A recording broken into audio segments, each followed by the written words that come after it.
గైర్హాజరవుతున్న మంత్రులు, గైర్హాజరవుతున్న ఎమ్మెల్యేలు అసెంబ్లీలకు ఏంటంటారు దీని మీద మీరు? ప్రజలను మరి అసెంబ్లీకి గైర్హాజరవుతున్న ఏకంగా వీళ్ళని పనిష్ చేసే అవకాశం ఉందా? చట్టం ఏం చెప్తుందంటారు? శాసనసభ సభ్యత్వాన్ని ఒక ప్రజాప్రతినిధి అసలు ఏం చేయాలంటారు? విధులను మర్చిపోకుండా ప్రజాక్షేత్రానికి వెళ్తాం, అక్కడైనా తెలుసుకుంటామంటూ కూడా వాళ్ళు అంటున్న మాట. అసెంబ్లీలో మీరు ఏం డ్యూటీ చేయాలో అదే చేయాలి. మరి స్పీకర్ గారి యొక్క పాత్ర ఎలా ఉంటుందంటారు? చర్యలు తీసుకునే దమ్ము కూడా ఉండాలి. ఒక్కోసారి ప్రభుత్వం తరపున ఇచ్చే జీత భత్య వేతన ఇవన్నీ ఎలా ఉంటాయంటారు? భారతదేశంలో అత్యధికంగా తీసుకుంటున్న జీతం అది. కానీ ఒక నాయకుడిని ఎంపిక చేసుకునేటప్పుడు, ఒక ఓటు వేద్దామని ఆలోచించేటప్పుడు మరి ఈ యొక్క డిఫరెన్స్గా ఎందుకు ఆలోచించలేకపోతున్నారు? సో అనవసరంగా మనం ఈ పథకాలు పెట్టి ఆకర్షించి ఓట్లు వేయించుకుంటే ఫలితాలు ఇలాగే ఉంటాయి. నమస్తే, వెల్కమ్ టు ఆంధ్రప్రభ న్యూస్. ప్రజాప్రతినిధులు గెలవడానికి ముందు ఒకలా, గెలిచిన తర్వాత ఒకలా, అసెంబ్లీలో మరోలా, ఇలా ఎందుకు జరుగుతోంది? మరి ముఖ్యంగా అసెంబ్లీకి గైర్హాజరవుతున్న ప్రజాప్రతినిధుల యొక్క పరిస్థితి ఏంటి? ఈ పరిస్థితి ప్రజాస్వామ్యానికి దుస్థితిగా మారనుందా? అదేవిధంగా వారిని ఒకవేళ చట్ట పరిధిలోకి తీసుకొచ్చి శిక్షలు వేసే అవకాశం ఉందా అన్న అంశాన్ని ఇప్పుడు మనం చర్చించుకోబోతున్నాం.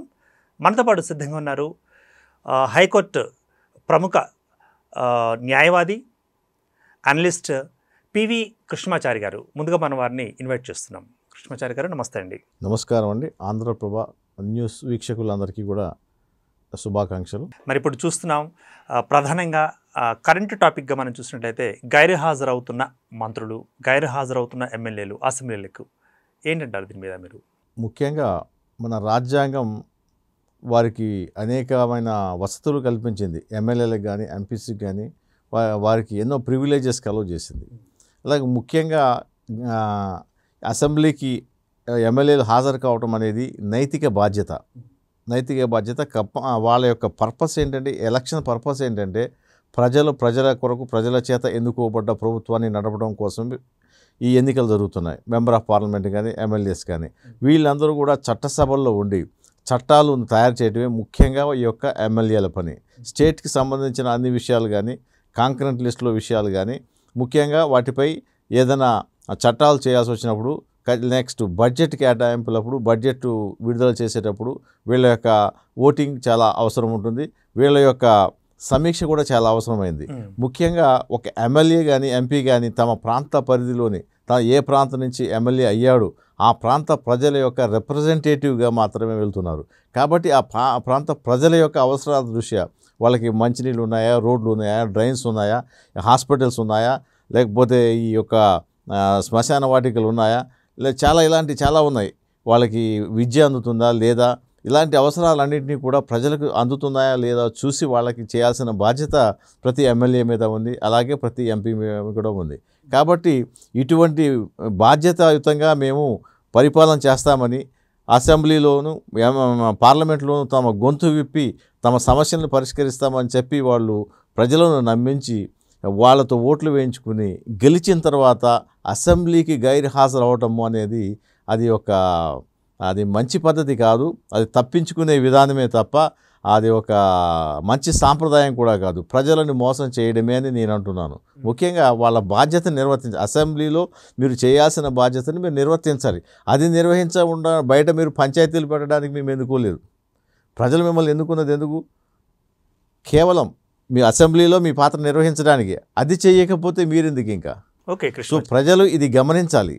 ప్రజలకు తమని రిప్రజెంట్ చేస్తున్నారా లేదా ప్రాపర్గా అనేది ఖచ్చితంగా ప్రజలు గమనించాల్సిన అవసరం ఎంతైనా ఉంది. ఓకే. ఒక ప్రజాప్రతినిధి అసలు ఏం చేయాలంటారు? వాళ్ళ యొక్క డ్యూటీస్ ఎలా ఉంటాయంటారు? ప్రజాప్రతినిధులు ప్రజల సమస్యల పట్లనే వాళ్ళు స్పందించాలి. ప్రజల శ్రేయస్సు కోసం, ప్రజల అవసరాల కోసం, ప్రజల యొక్క అభ్యున్నతికి వాళ్ళ విధులను నిర్వర్తించాల్సిన అవసరం ఉంది. మనం పరిపాలించుకుంటున్నాం. పరిపాలనలో వీరే భాగస్వాములు. మెంబర్ ఆఫ్ పార్లమెంట్ కానీ లేదా అసెంబ్లీలో ఎమ్మెల్యేస్ అందరూ కూడా ఒక నాయకుడిని ఎన్నుకుని, మెజార్టీ ఎక్కువ ఎవరికైతే వచ్చినా వాళ్ళకు నాయకుడిని ఎన్నుకుని వాళ్ళకు ముఖ్యమంత్రిగా చేసి ముఖ్యమంత్రి ఆధ్వర్యంలో ఈ యొక్క పరిపాలన జరుగుతుంది. కాబట్టి ఒక పార్టీ సిద్ధాంతాలు అలాగే ప్రజల యొక్క సంక్షేమం అనేది చాలా ముఖ్యం. ఎందుకంటే ఒక పార్టీ ఒక పదవిలోకి వచ్చిందంటే కొంత మేనిఫెస్టోని మేము అది చేస్తాం ఇది చేస్తాం ఒక మేనిఫెస్టోని వాళ్ళు తీసుకుని ఆ మేనిఫెస్టోని అమలు చేయడం కోసం ముఖ్యంగా వస్తారు. ప్రజల శ్రేయస్సు కోసం ఏమైతే చేయాలో అది చేయాలి. ముఖ్యంగా ఏంటంటే ఆ మేనిఫెస్టోకి అట్రాక్ట్ అయ్యి మాత్రమే ప్రజలు ఓట్లేస్తారు ఎక్కువ శాతం. రెండోది ఏంటంటే వాళ్ళ మీద ఉన్న నమ్మకం కూడా. ఎందుకంటే వీళ్ళు మాకు న్యాయం చేయగలుగుతారు, వీళ్ళు సుపరిపాలన అందించగలుగుతారు, ప్రజల శ్రేయస్సుకి వీళ్ళు ఉపయోగపడతారు అనే ఉద్దేశంతోనే ఓట్లు వేస్తారు. కాబట్టి ఆ యొక్క విధులను మర్చిపోకుండా ఈ యొక్క ఎమ్మెల్యేలు ప్రవర్తించాల్సిన అవసరం ఎంతైనా ఉంటుంది. ఇప్పుడు అదేవిధంగా మరి వీళ్ళు గెలవడానికి ముందు గెలిచిన తర్వాత మారుతున్నారు అంటూ కూడా బయట వినిపిస్తున్నమాట. నిజంగా మారుతున్నారంటారు, మీరేమంటారు? వాస్తవంగా మార్పులు మనం చూస్తున్నాం. మనం ఎవరో చెప్పడం ప్రత్యక్షంగా చూస్తున్నాం. ఇప్పుడు ఎన్నికలకు ముందు వాళ్ళు మాట్లాడే విధానం, చేసే వాగ్దానాలు, చెప్పే మాటలు ఎంత ఆకర్షణీయంగా ఉన్నాయి, ఎంత ప్రేమగా ఉన్నాయి, ఎంత దగ్గరగా వాళ్ళు మాట్లాడుతున్నారు.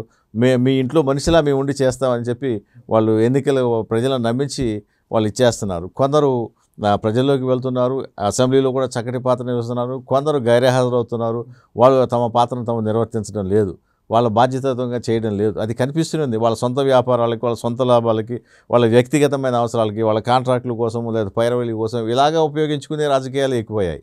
వాస్తవంగా కూడా రాజకీయంలో కరప్షన్ ఎక్కువైపోతుంది. ముఖ్యంగా రాజకీయ కరప్షన్ని నిరోధించడానికి ఏం చేయాలనేది ప్రజల వంతు ఏంటి, ప్రభుత్వం వంతు ఏంటి అనేది ఇంతవరకు ఎవరూ గమనించినా దానికి ఒక పరిష్కారం కూడా కనిపెట్టడం లేదు. దానికోసం పరిష్కారం దిశగా పయనం చేయట్లేదు.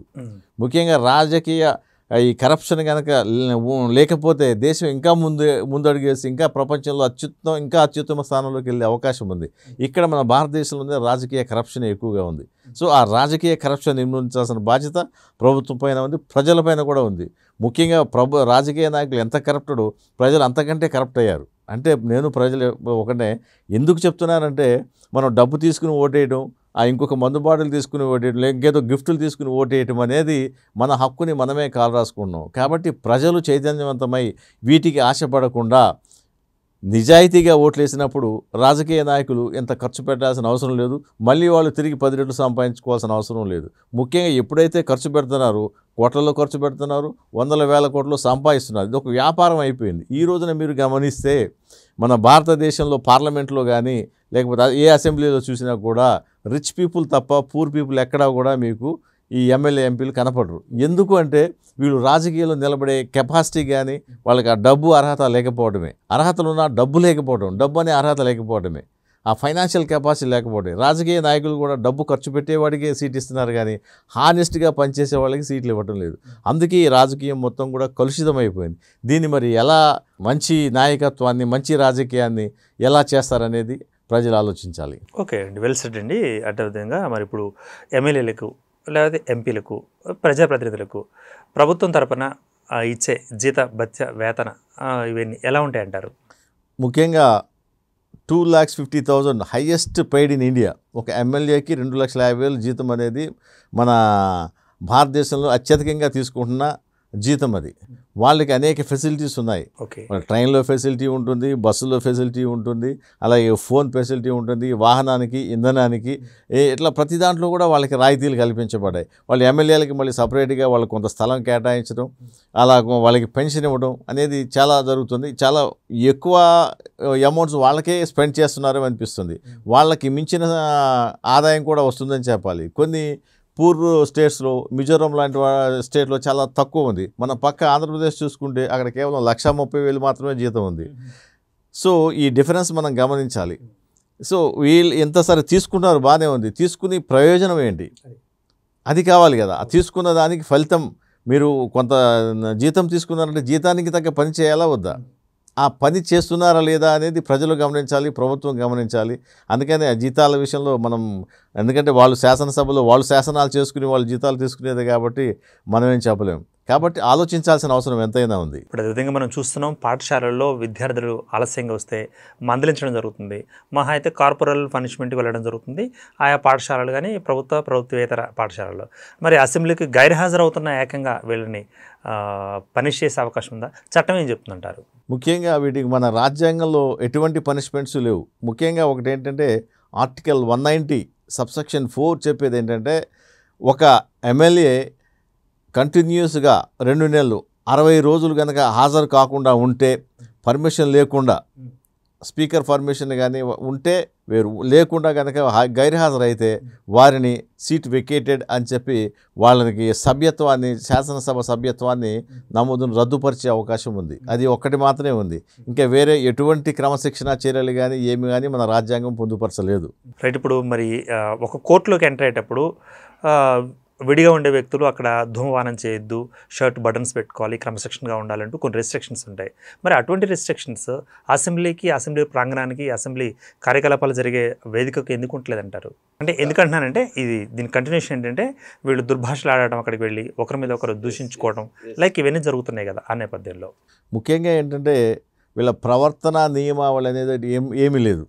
వాళ్ళకి రాజ్యాంగం పూర్తి స్వేచ్ఛనిచ్చింది. ముఖ్యంగా అసెంబ్లీలో ఏం మాట్లాడినా కూడా తప్పు కాదు అనే వాళ్ళ యొక్క స్వేచ్ఛ స్వాతంత్రాన్ని ఇచ్చింది. ఆ స్వేచ్ఛని మిస్యూజ్ చేసి మనం కొన్ని అసెంబ్లీలు అయితే ఛానల్ చూడడమే మానేసాం. బూతులు తిట్టుకుంటున్నారు, వాడు వీడు ఛాలెంజ్లు, తొడగొట్టుకోవడాలు, మీసాలు తిప్పుకోవడాలు ఎంత వరస్ట్గా అంటే పబ్లిక్ పిల్లలు చూసి ఆ భాష నేర్చుకుని రేపొద్దున ఇలాగే సమాజం తయారవుతుందనే విధంగా తయారవుతున్నారు. సో దీనికి కారణం ఏంటంటే ఒక ప్రవర్తన నియమావళి లేకపోవటమే. ఇంతకుముందు రాజకీయాలు చేసిన వాళ్ళు మాట్లాడే భాష గౌరవంగాను, చక్కగాను, హుందాగాను ఉండేది. ఆ హుందాతనం కోల్పోయింది. ఎందుకంటే ముఖ్యంగా రౌడీ షీటర్లు, యొక్క క్రిమినల్ కేసులు ఉన్నవాళ్ళు, ఈ యొక్క క్రిమినల్ బ్యాక్గ్రౌండ్ ఉన్నవాళ్ళు, ఇలాంటి వాళ్ళు రావడం వల్లనే ఈ రాజకీయాలు ఇంత పొల్యూట్ అవుతున్నాయి. ఒక సంస్కారవంతమైన వ్యక్తి రాజకీయాల్లో ఉంటే వారు మాట్లాడే భాష కూడా సంస్కారవంతంగానే ఉంటుంది, దానికి సమాధానం కూడా అలాగే ఉంటుంది. సో ఇప్పుడు ఇటువంటివి లేకపోవడం, ప్రవర్తన నియమావళి అనేది కంపల్సరీగా రూపొందించాల్సిన అవసరం మన ప్రభుత్వాల మీద ఉంది. స్టేట్ గవర్నమెంట్ మీద కానీ, సెంట్రల్ గవర్నమెంట్ కానీ ఈ యొక్క సభ్యుల ప్రవర్తన నియమావళిని ఖచ్చితంగా నియంత్రించే విధంగా ఉండకపోతే ఈ యొక్క సమాజం మీద ఈ ప్రభావం చాలా పడుతుంది. ఇప్పుడు హౌస్కి సంబంధించి స్పీకర్ గారు ఉంటారు, స్పీకర్ గారు కూడా చూస్తూ ఉంటారు, ఒక క్రమశిక్షణ కమిటీ కూడా ఉంటుంది. మరి ఇన్ని ఉన్నా కూడా ఇన్ని జరుగుతున్నాయి కదా ఇప్పుడు ఈ కొట్లాట్లు, దూషణలు చేసుకోవడం, ఇవన్నీ కూడా. మరి స్పీకర్ గారి యొక్క పాత్ర ఎలా ఉంటుందంటారు? దీన్ని ఏమైనా కంట్రోల్ చేయగలిగిన శక్తి ఉందంటారా ఆయనకి? అంటే కొంతవరకు ఉంది. ముఖ్యంగా స్పీకరు సభని ఎవరైనా ఇబ్బంది పెట్టే విధంగా ప్రవర్తించిన, సభా మర్యాదలకు వ్యతిరేకంగా ప్రవర్తించిన స్పీకర్ చర్యలు తీసుకునే అవకాశం ఉంది. మనం రీసెంట్గా చూసాం, ఒక లేడీ ఎమ్మెల్యే దుర్భాషలు ఆడితే ఆమెను బహిష్కరించడం జరిగింది. అలా చర్యలు తీసుకునే అధికారం ఉంది, చర్యలు తీసుకునే దమ్ము కూడా ఉండాలి ఒక్కోసారి. సో చర్యలు తీసుకోవచ్చు, స్పీకర్కి ఆ అవకాశం ఉంది. మారిన భారతీయ శిక్షా స్మృతి ఏదైతే ఉందో మరి అందులో ఏమైనా సెక్షన్లు పాతవే ఉన్నాయా, లేకపోతే అంటే ఇవి ఇప్పుడు మనం డిస్కస్ చేస్తున్న టాపిక్లో కొత్తగా ఏమైనా వచ్చాయంటారా? భారతీయ శిక్షా స్మృతిలో దాదాపుగా అవే ఉన్నాయి, కొన్ని సెక్షన్స్ మాత్రం యాడ్ చేశారంతే. దీనికి సంబంధించి కొత్తగా ఏం లేవు.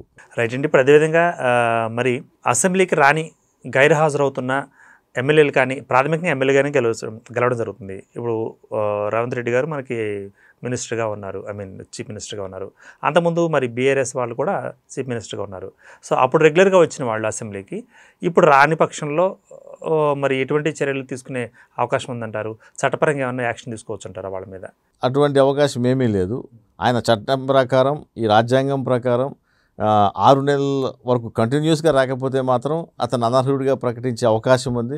లేకపోతే రాకపోతే వేరే చేయడానికి ఎటువంటి క్రమశిక్షణ చర్యలు తీసుకోవడానికి కూడా ఎటువంటి కోడ్ కూడా ఏం లేదు నాకు తెలిసినంత వరకు.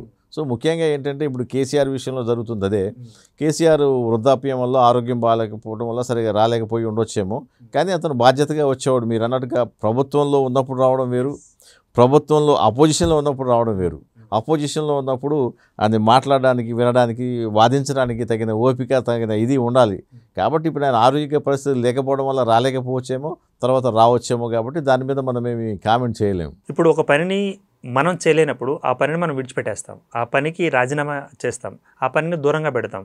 సో అటువంటివి చేయకుండా, కనీస బాధ్యత కూడా గుర్తెరిగి వ్యవహరించకుండా ఉంటున్న నాయకుల గురించి మీరు ఏమంటారు?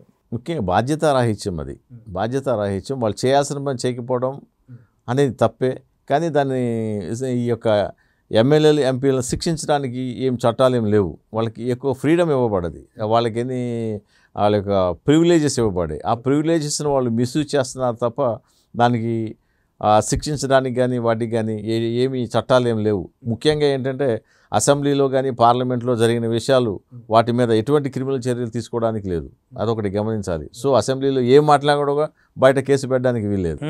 Okay, that is a privilege. అందువల్ల ఇన్ని బూతులు మాట్లాడగలరు, ఇన్ని ఛాలెంజ్లు చేయగలుగుతున్నారు. ఇన్ని పౌరుష పదజాలాలు వాడగలుగుతున్నారు. సో అసెంబ్లీ మీద కంట్రోల్ లేదు. Assembly is the highest. ఎందుకంటే పరిపాలన చేసేది, దేశంలో పరిపాలన చేసేది వాళ్ళు కాబట్టి, రాష్ట్రంలో పరిపాలన చేసేది అసెంబ్లీ, దేశంలో పరిపాలన చేసేది పార్లమెంట్ కాబట్టి పార్లమెంటు విధుల్లోకి ఈ యొక్క కోర్టులు ఇంటర్ఫియర్ కావు ముఖ్యంగా. రైట్. ఇప్పుడు ఇటీవల కాలంలోనే అటు ఏపీలో జరిగిన అసెంబ్లీ సెషన్స్ కూడా మనం చూసినట్లయితే గవర్నర్ యొక్క ప్రసంగ పత్రాలు లైక్ ఇవి ఉన్నాయో అవి కూడా చించి వారి మీద వేయటం, అంతకుముందు తెలంగాణ రాష్ట్ర ప్రభుత్వంలో హయాంలో ఉన్నప్పుడు కూడా సేమ్ అదే సీన్ కంటిన్యూ అవ్వడం ఎలా చూసుకోవచ్చు అంటారు? ఇవి అది కొంచెం వాళ్ళ నిరసన ఆ విధంగా తెలియజేశారు. ఒకవేళ సభకి ఈ ఇబ్బంది కలిగించే విధంగా ఉన్నప్పుడు ఆ సభలో ఆ స్పీకర్ వారి మీద చర్యలు సస్పెండ్ చేయొచ్చు, తర్వాత ఇంకేమన్నా చేయొచ్చు, వాటి మీద అవకాశం ఉంది. అదే పొలిటికల్గా కొంచెం ఆలోచించి జాగ్రత్తగా స్టెప్స్ తీసుకుంటారు, దాంట్లో పెద్ద విషయం ఏం లేదు. సో అది సాంప్రదాయం కాదు. అది మనం చూసాం, పెప్పర్ స్ప్రే కొట్టుకున్న పార్లమెంటు చూసాం, బూతులు మాట్లాడి చేసాం, భార్యలను తిట్టిన అసెంబ్లీలు చూసాం మనం, అలాగే పేపర్లు విసిరేసిన చూసాం. ఈ సందర్భాన్ని బట్టి ఆ చర్యలు తీసుకునే విధానం అనేది, ఆ పవర్ అనేది స్పీకర్కి ఉంటుంది కాబట్టి it is description of the speaker. రెండు తెలుగు రాష్ట్రాల్లో కూడా మనం చూస్తున్నాం, మీరు ఏదైనా మాట్లాడదలుచుకుంటే అసెంబ్లీకి రండి, ఇక్కడ మాట్లాడుకుందాం, ఇక్కడ తేల్చుకుందాం అంటూ కూడా అధికారంలో ఉన్న నాయకులు అంటున్నమాట. అదే మరి ప్రతిపక్ష హోదాలో ఉన్న వాళ్ళేమో దానికి ఏదో కుంటి సాకులు చెప్తూ మేము అసెంబ్లీకి రాము, ప్రజాక్షేత్రానికి వెళ్తాం, అక్కడైనా తెలుసుకుంటాం అంటూ కూడా వాళ్ళు అంటున్న మాట మనం వింటూనే ఉన్నాం. సో ఈ మాటల మీద ఫస్ట్ మీ యొక్క రియాక్షన్ ఏంటంటే? ఇది సరైన సమాధానం కాదు. మేము ప్రజాక్షేత్రంలో తేల్చుకుంటాం అన్నప్పుడు మీరు ఎలక్షన్లో ఎందుకు నిలబడ్డారు, ఎందుకు గెలిచారు, ఎందుకు మీరు ఎలక్షన్లో గెలిచిన తర్వాత మీ డ్యూటీని మీరు చేయట్లేదు. మీ డ్యూటీ అసెంబ్లీలో మీరు చేయటమే మీ డ్యూటీ. అసెంబ్లీలో మీరు ఏం డ్యూటీ చేయాలో అదే చేయాలి. అది చేయడానికే మీరు ఎన్నుకోబడ్డారు. ఎన్నుకున్న తర్వాత మీకు మెజార్టీ రాలేదని చెప్పేసి, మీరు ఓడిపోయారని, తక్కువ సంఖ్యలో ఉన్నారని చెప్పి మేము ప్రజాక్షేత్రంలో పోవడం అనేది కరెక్ట్ కాదు. అది ముఖ్యంగా ఎందుకంటే ఈ ప్రతిపక్ష పార్టీ కానీ ప్రతిపక్షంలో లేకపోయినా సరే మీరు మీ ప్రాంత ప్రజలు, మీరు ఎక్కడి నుంచి అయితే ఎన్నుకోబడ్డారో ఆ ప్రాంత ప్రజల సమస్యలను మీరు అసెంబ్లీలో పెట్టి మీరు వాదించాల్సిన అవసరం ఉంది. ఏదైనా బిల్లు వాళ్ళు కనుక అధికార పార్టీ పెట్టినప్పుడు ఆ బిల్లుల లోపాలని మీరు చూపించి దాన్ని సరిదిద్ది వీళ్ళ యొక్క ఆలోచనలు చెప్పాల్సిన అవసరం ఉంది. మీరు ప్రభుత్వం ఒక చట్టం చేయడంలో మీ పాత్రను మీరు చూపించకపోతే మీరు అసెంబ్లీకి వెళ్ళారు.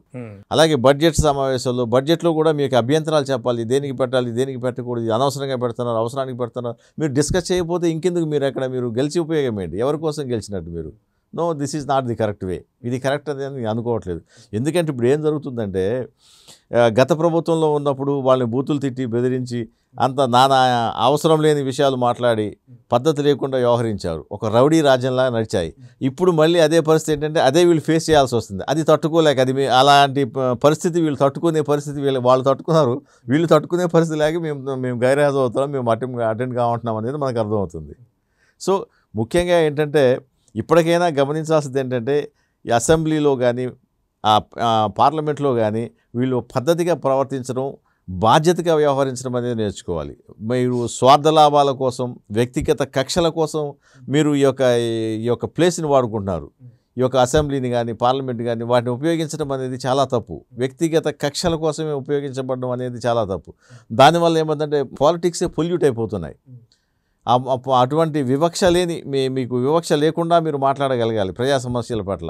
మీరు చూడండి, ప్రతి స్పీచ్లో కానీ ప్రతి ఇదిలో కానీ చూడండి, మీరు వ్యక్తిగతమైన కక్షలు ఎక్కువ కనిపిస్తున్నాయి.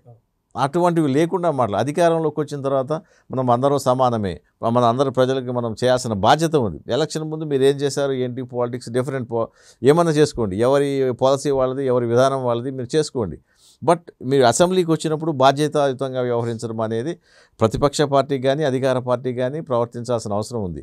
కాబట్టి చిన్న చిన్న మార్పులు గ్రాడ్యువల్గా మనుషులను బట్టి, వ్యవహారాలను బట్టి మారుతున్నాయి. సో క్రమంగా వాళ్ళు కూడా తెలుసుకుంటారని నేను అనుకుంటాను. దీనికి ప్రజలు పాత్ర ఏం లేదు. అసెంబ్లీలో ఎన్నుకోవడం వరకే మా పాత్ర ఉంది, తర్వాత మాదేం లేదు. మేమంతా కేవలం చూడడానికి మాత్రమే పరిమితం అవుతాం. ఇప్పుడు అదేవిధంగా కొన్ని ప్రైవేటు కార్యాలయాల్లో కూడా ఒక 5 నిమిషాలు లేటుగా వచ్చినా, 10 నిమిషాలు లేటుగా వచ్చినా జీతాల్లో కోత, ఇవన్నీ మనం చూస్తున్నాం.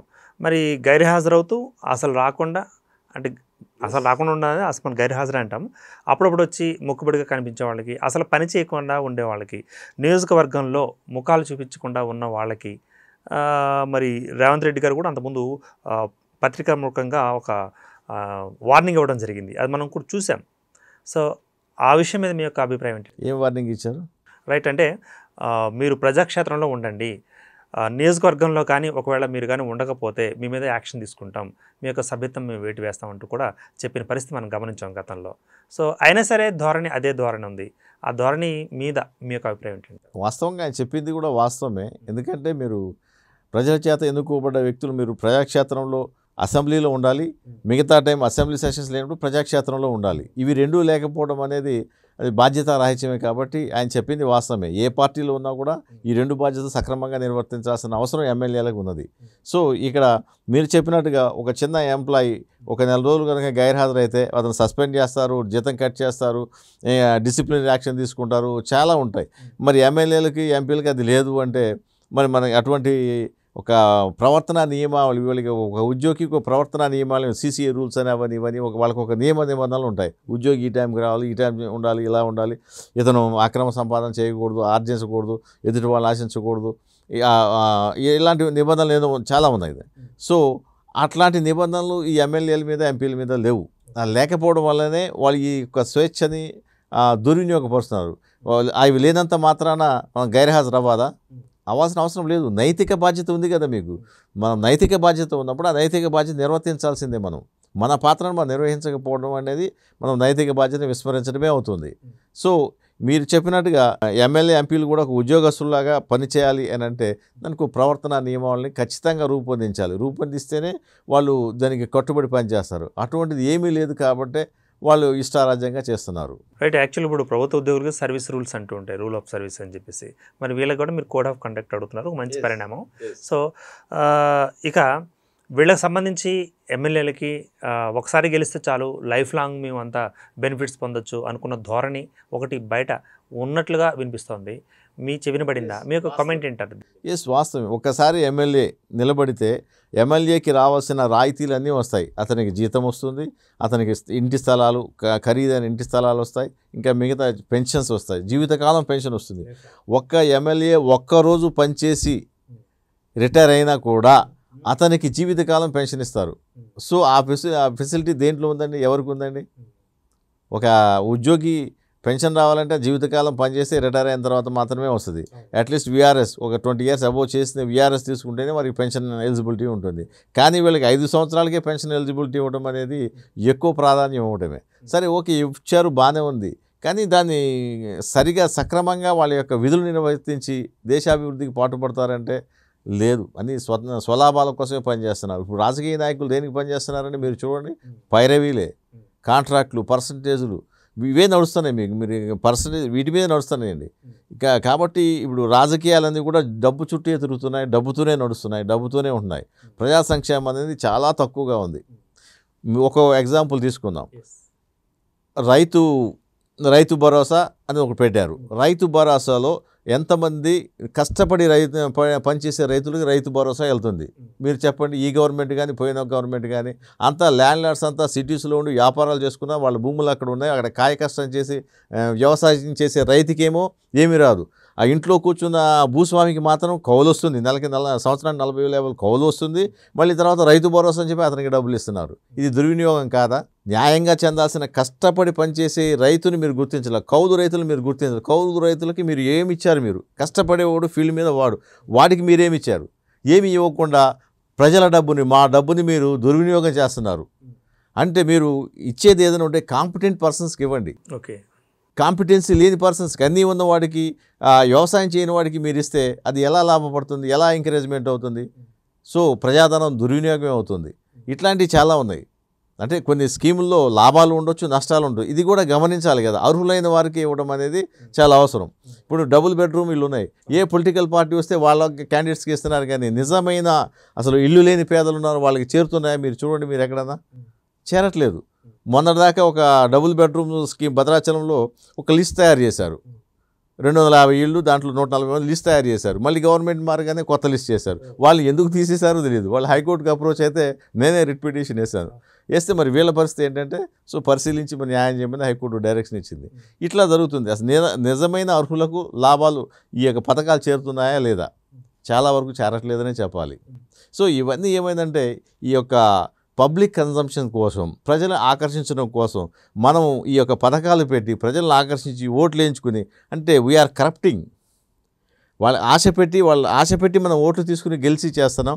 తర్వాత వచ్చి మన ఆర్థిక పరిస్థితి చూస్తే ఈ చేసే పరిస్థితి లేకపోవడం, విఫలం అవడం ఇదే జరుగుతుంది.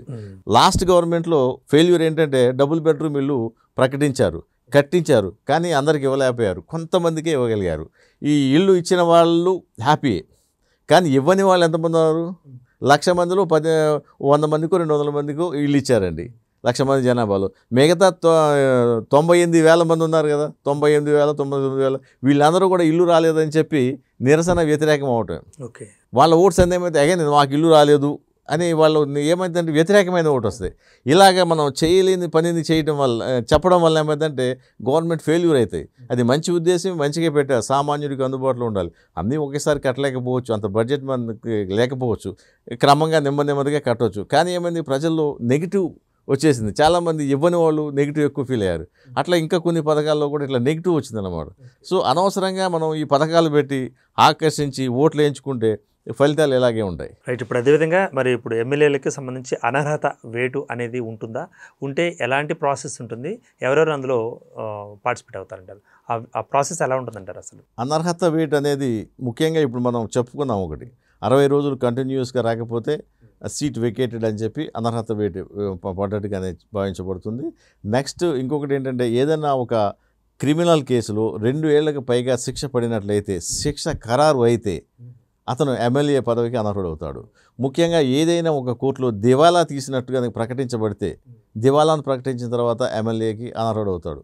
పోటీ చేయకముందు అయితే పోటీ చేయడానికి అర్హుడు, గెలిచిన తర్వాత కూడా ఒక దివాలాగా డిక్లేర్ చేయబడితే అనర్హుడు అవుతాడు. అలాగే ఏదైనా ఒక కోర్టు ఇతను మెంటల్లీ డిజేబుల్డ్ అని డిక్లేర్ చేసిన అటువంటి సందర్భంలో కూడా అనర్హుడు అవుతాడు.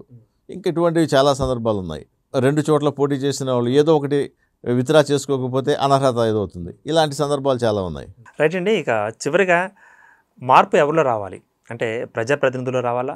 ప్రభుత్వాల్లో ప్రతి 5 ఏళ్లకు ఒకసారి వస్తూనే ఉంది. సో మనుషులు రావాలా? ఐ మీన్ ఓటు హక్కులో వినియోగించుకునే విధానంలో రావాలంటారా? ఎక్కడ రావాలంటారు? మీ యొక్క అభిప్రాయం ఏంటంటారు? ముఖ్యంగా ప్రభుత్వం కొన్ని మార్పులు చేయాలి. పొలిటికల్ కరప్షన్ తగ్గాలంటే ఈ యొక్క రాజకీయ నాయకులు ఈ ఎమ్మెల్యే ఎంపీ సీట్ల కోసం ఖర్చు పెట్టడం తగ్గాలి. ఎవరైనా పోటీ చేయగలిగే పరిస్థితిని కల్పించాలంటే ముఖ్యంగా ఎలక్షన్కి అయ్యే ఖర్చుని ప్రభుత్వమే భరించాలి. ఎలక్షన్కి ప్రచారాన్ని కూడా ప్రభుత్వ సాధనాల ద్వారా ఒక పద్ధతిగా వాళ్ళే చేయాలి.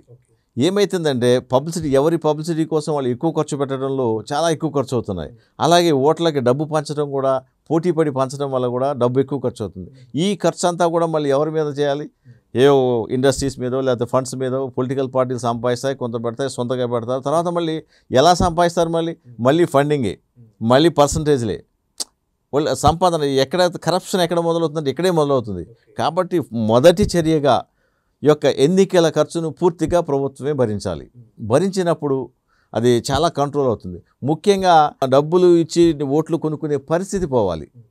అంటే మన కామన్ మ్యాన్ కూడా, ఓటేసే వ్యక్తి కూడా డబ్బు ఆశించకుండా ఓటేయాలి. డబ్బు ఇస్తే ఎవరైనా ఆశిస్తారు. ఎందుకంటే మన పరిస్థితి బీదవాళ్ళు ఎక్కువ ఉన్నారు మన దాంట్లో. కాబట్టి డబ్బుకు ఆశపడే వాళ్ళు కూడా ఎక్కువ ఉన్నారు. కాబట్టి 70% of the people are poor. కాబట్టి వీళ్ళు ఇచ్చే డబ్బుకు ఆశపడుతున్నారు. అటువంటి డబ్బు ఇచ్చే పరిస్థితి లేకుండా ఉండాలి. డబ్బు కోసం ఆశించి ఓటు వేయని పరిస్థితి ఉండాలి. సో నిష్కల్మషంగా ఓటు వేయగలిగే పరిస్థితి ఉన్నప్పుడు మనం స్వచ్ఛమైన రాజకీయాలు చూడవచ్చు, స్వచ్ఛమైన భారత్ చూడు. ముఖ్యంగా ఈ యొక్క ఈ కరప్షన్ లేకపోతే స్వచ్ఛ భారత్ కాదు, ఇంకేమీ కాదు. స్వచ్ఛమైన స్వతంత్రాన్ని మనం అనుభవించలేము. ఈ యొక్క స్వతంత్రానికి అర్థమే లేదు. ఈ యొక్క పర్పస్ కూడా ఎటో దూరంగా వెళ్ళిపోతుంది. కేవలం కరప్షన్, డబ్బు సంపాదన మీద వెళ్ళిపోతున్నారు. మీరు ఈ రోజున అసెంబ్లీలో చూసినా, పార్లమెంట్ చూసినా ఒక్క బీదవాడు కూడా అసెంబ్లీలో అర్హుడైన వాడు ఎవడు కూడా అసెంబ్లీలో నిలబడే పరిస్థితి లేదు, మాట్లాడే పరిస్థితి లేదు. సో ఆ పార్లమెంట్లో కూడా ఇదే పరిస్థితి ఉంది. కాబట్టి దీన్ని మార్చాలంటే అందరూ, అన్ని పార్టీల వాళ్ళు కూర్చొని మాట్లాడాలి. ముఖ్యంగా ప్రభుత్వం, సెంట్రల్ గవర్నమెంట్ దీని మీద చక్కటి రియాక్షన్ తీసుకుని చక్కటి ప్రణాళిక రూపొందించి క్రమంగా ఈ యొక్క ఒకే రోజు కాకపోవచ్చు, క్రమంగా గ్రాడ్యువల్గా కొన్ని స్టెప్స్ వేసుకుంటూ పోతే ఖచ్చితంగా ఈ యొక్క కరప్షన్ తగ్గుతుంది. ముఖ్యంగా ఈ కరప్షన్ ప్రజల్లో కూడా కరప్షన్ ఏంటంటే, మనకి కామన్ మ్యాన్కి అందుబాటులో లేవు, చాలా విద్య అందుబాటులో లేదు, కాస్ట్లీ అయిపోయింది. మెడిసిన్ కాస్ట్లీ అయిపోయింది. ఆరోగ్యం చాలా కాస్ట్లీ అయిపోయింది. ఎవరికైనా కామన్ మ్యాన్కి హార్ట్ అటాక్ వస్తే కనుక అతను హాస్పిటల్ 5 లక్షలు 10 లక్షలు వాడు ఆస్తులు అమ్ముకున్నా కూడా సరిపోని పరిస్థితి, ఆఖరికి హాస్పిటల్లోనే ప్రాణాలు పోయి శవం ఇవ్వని కూడా పరిస్థితులు కూడా ఉన్నాయి. ఇలాంటి పరిస్థితుల్లో ఏం చేస్తారో చిన్న చిన్న ఉద్యోగులు కరప్షన్కి అలవాటు అవుతారు. వాళ్ళ అమ్మాయిని ఇంజనీరింగ్ చదవాలను డాక్టర్ చదివించాలంటే కోట్ల రూపాయలు ఖర్చు పెట్టాల్సింది. ఈ డబ్బులు ఎక్కడి నుంచి తేవాలి? కామన్ మ్యాన్ పిల్లలు ఎలా చదివించుకుంటాడు? సో ఆర్థిక స్తోమత లేకపోవడం వల్ల కరప్షన్కి వెళ్ళాల్సి వస్తుంది. ఆ పిల్లల కోసం ఫ్యామిలీ కోసం వెళ్ళాల్సి వస్తుంది. సో అటువంటి పరిస్థితులు లేకుండా విద్య వైద్యం పూర్తిగా ఉచితంగా ఉంటేనే దేశం సౌభ్రాతత్వంతో ఉంటుంది, దేశం డెవలప్ అవుతుంది, ప్రజలు కూడా చాలా సుఖపడతారు, సంతోషపడతారు. విద్య చాలా అవసరం. మానవ పురోభివృద్ధికి విద్య చాలా అవసరం. దేశం యొక్క అభివృద్ధికి విద్య చాలా అవసరం. అది ఖచ్చితంగా విద్యను ఉచితంగా చేయాల్సిందే. కానీ చాలా విభాగాలు విద్య చాలా కాస్ట్లీ అయిపోయింది. మీరు మెడిసిన్ చూడండి, చాలా ఎంత కాస్ట్లీ ఉందో మీరే గమనించండి. కామన్ మ్యాన్ ఎప్పుడైనా సరే యావరేజ్ స్టూడెంట్ మీరు మెడిసిన్ చేయగలిగే పరిస్థితి ఉందా అంటే లేదు. భారతదేశంలో లేదు. ఆఖరికి భారతదేశం లేక చిన్న చిన్న దేశాలు ఫిలిప్పీన్స్, చైనా, లేకపోతే ఇంకా రష్యన్ కంట్రీస్లోకి వెళ్ళి తక్కువ ఖర్చుతో 25-30 లక్షలు 40 లక్షలు అయిపోతుందని మెడిసిన్ కోసం ఎంతోమంది విద్యార్థులు తరలిపోతున్నారు కూడా. మీరు ఎందుకు గమనించాలంటే మన భారతదేశంలో మనం మెడిసిన్ విద్యని తక్కువ ఖర్చుతో అందించలేకపోతున్నాం. అంటే ఇది ప్రభుత్వ వైఫల్యం కాదా? మరి కామన్ మ్యాన్కి ఆరోగ్యం మెడిసిన్ మీకు సరిగ్గా అందకపోతే, ఆరోగ్యం పూర్తిగా అందుబాటులో లేకపోతే మనం రాజ్యాంగం యొక్క ఉపయోగం ఏమిటి? రైట్. మన ఈ స్వాతంత్రం ఒక ఉపయోగం ఏంటి? కామన్ మ్యాన్కి మీరు ఏమి ఇవ్వలేకపోతారు. స్వచ్ఛమైన గాలి, మీరు హైదరాబాద్లో స్వచ్ఛమైన గాలి పీల్చుకొని చూద్దాం. స్వచ్ఛమైన గాలి లేదు, దాన్ని ఎవరు పట్టించుకోరు. మనకి ఆరోగ్యం లేదు, విద్య లేదు, ఏది అన్నీ కాస్ట్లీ. మనం ఏది కొనలేని పరిస్థితిలో ఉన్నాం. కామన్ మ్యాన్ ఎంత కష్టపడుతున్నాడంటే ఎంత సంపాదించినా వీటికి సరిపోవట్లేదు. ఈ పరిస్థితి నుంచి మనం బయటపడాలంటే రాజ్యాంగపరంగా ముఖ్యంగా సెంట్రల్ గవర్నమెంట్ నుంచి రావాలి, తర్వాత స్టేట్ గవర్నమెంట్ నుంచి కూడా రావాలి. కొన్ని మార్పులు రావాల్సిందే. ఇప్పుడు ఇంత జీతాలు ఎందుకండి? తగ్గించుకోలేరా? బయట సంపాదించుకుంటున్నారు, మళ్ళీ ఇన్ని జీతాలు దోచుకుంటున్నారు, మళ్ళీ వచ్చిన డబ్బునేమో బయటికి పంచి పెడుతున్నారు. ఒక ఎగ్జాంపుల్ చెప్తా వినండి. ఇప్పుడు మన హైదరాబాద్లో, తెలంగాణలో ఒక బాటిల్ ఖరీదు, ఒక మందు బాటిల్ అనుకుందాం, ఒక మందు బాటిల్ ఖరీదు 1500 నుంచి 2000 వరకు ఉంటుంది. అదే మందు బాటిల్, అదే బ్రాండ్ ఢిల్లీలో కొంటే మీకు ఎంత పడుతుంది? మీకు 700-800 రూపాయలు వస్తుంది. ఓకే.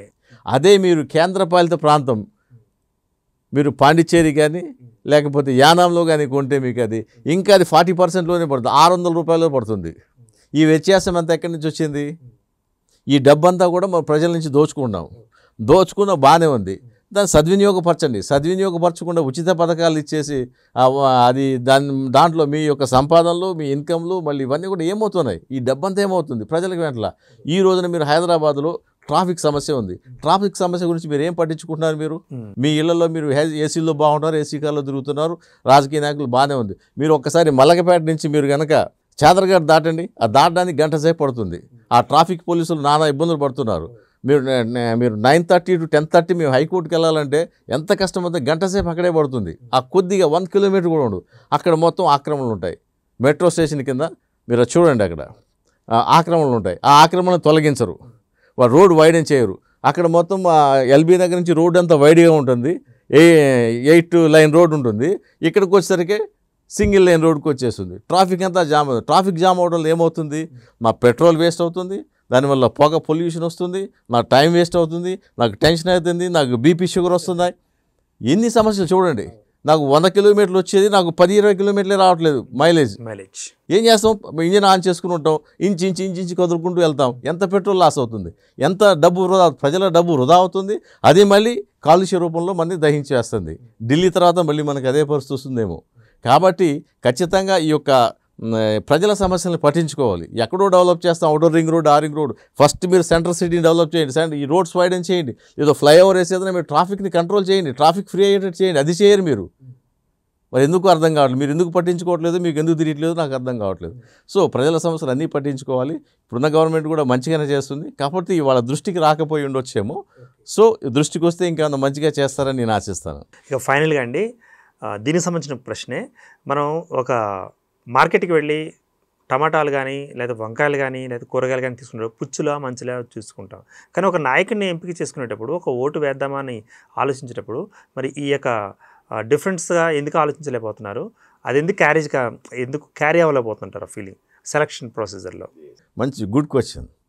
కూరగాయల మార్కెట్కి వెళ్ళినప్పుడు మీకు 4 షాపులు ఉంటాయి. 10 షాపులు ఉంటాయి. అదే టమాటాలు ఈ షాపులో చూస్తాం, నచ్చకపోతే పక్క షాపులో చూస్తాం, ఈ నచ్చకపోతే ఇంకో షాపులో చూస్తాం, ఈ మొత్తం నచ్చకపోతే ఇంకో మార్కెట్కి వెళ్తాం, లేదా ఇంకో సూపర్ మార్కెట్కి వెళ్దాం, మనకి నచ్చిన చోట నాణ్యమైనవి కొనుక్కోవడానికి వెళ్తాం. కానీ ఇక్కడ మన భారతదేశంలో ఆ పరిస్థితి లేదు. ఎందుకంటే ఒకటో రెండో రాజకీయ పార్టీలే ఉంటాయి. ఆ 2 రాజకీయ పార్టీలు పెట్టిన క్యాండిడేట్లు మాత్రమే రావాలి. అది కూడా అధిష్టానం నిర్ణయించిన వాళ్ళు, డబ్బు పెట్టగలిగే వాళ్ళనే పెడతారు. వాళ్ళు పెట్టిన వాటికి చచ్చినట్టు ఓటు వేయాల్సిన పరిస్థితి. ఆ ఇద్దరిలో ముగ్గురు ఒకరిని సెలెక్ట్ చేసుకునే పరిస్థితి ఉంది, కానీ మనకి నచ్చిన వాడిని సెలెక్ట్ చేసుకునే పరిస్థితి లేదు. ఎందుకంటే ఇంతకుముందు మనం చెప్పిన ఆర్థిక పరిస్థితి, నిలబడడానికి తగిన ఆర్థిక స్తోమత లేకపోవడం వల్ల, ఎలక్షన్ ఖర్చు ఎక్కువ అవడం వల్ల మనకు చాయిస్ లేకుండా పోతుంది. ఆ చాయిస్ మీరు ఎందుకు ఇవ్వట్లేదంటే ఇదే డబ్బున్న వాళ్ళదే రాజ్యం, డబ్బే నడిపిస్తుంది మొత్తం. ఎవరికి డబ్బు ఎక్కువ ఉంటే వాళ్ళు నడుపుతున్నారు గవర్నమెంట్. That's all. మీరు అదే ఓటు హక్కు వినియోగించుకోవడం అన్న అంశం మీద ఆంధ్రప్రభ న్యూస్ ప్రేక్షకులకు ఏం మెసేజ్ ఇస్తున్నారు? ఓటు హక్కుని ప్రతి ఒక్కరు తప్పనిసరిగా ఉపయోగించుకోవాలి. మనం ఉన్న ఒకే ఒక హక్కు ఓటు హక్కు. పరిపాలనలో భాగస్వాములు కావాలంటే మనం ఓటు వేసి తీరాలి. ఆ ఓటు వేసేటప్పుడు మీ విచక్షణను ఉపయోగించి మీరు సరైన అభ్యర్థిని ఎన్నుకొని మనం అసెంబ్లీకి కానీ పార్లమెంట్ కానీ పంపితే, వాళ్ళు బాధ్యతాయుతంగా ప్రవర్తిస్తే మన దేశం ముందుకు పోతుంది, మన జీవితాలు బాగుపడతాయి. కాబట్టి ప్రతి ఒక్కరూ ఓటేసేటప్పుడు చక్కగా ఆలోచించి ఆ ఓటు హక్కుని ఉపయోగించుకోండి. ముఖ్యంగా మన దేశంలో జరుగుతుంది ఏంటంటే 100కి 40%, 50% పడడమే కష్టమైన పరిస్థితి ఉంది. కాబట్టి ఓట్లను అందరూ ఉపయోగించుకోవడం లేదు. అందరూ ఓటు హక్కును ఉపయోగించుకోవాలి, దాన్ని కరెక్ట్గా సద్వినియోగపరచుకోవాలని చెప్పి నేను అందరికీ కూడా ఈ యొక్క ఆంధ్రప్రభ వీక్షకులకు తెలియజేస్తున్నాను. రైట్ అండి, thanks for being with me. Thank you very much. Right, మరి మొత్తంగా మనం చూసినట్లయితే రానున్న కాలంలో మంచి నాయకులను ఎంపిక చేసుకునే అవకాశం ప్రజలే మరి ఒక నిర్ణయంగా తీసుకోబోతున్నారా? ఎంచుకున్న వ్యక్తికి, మంచి నాయకుడికి ఓట్లు వేస్తే మరి మంచి పరిపాలన వస్తుంది అన్న కోణంలో ఆలోచన అప్పుడే ప్రారంభమైందా? మరి ఉన్న నాయకులు మంచి పరిపాలనను, సుపరిపాలనను అందరికీ అందించేందుకు వారు కూడా తమ యొక్క చిత్తశుద్ధిని, నైతికతను నిరూపించుకుంటారా? ఇదంతా వెయిట్ చేద్దాం. Keep watching Andhra Prabha news.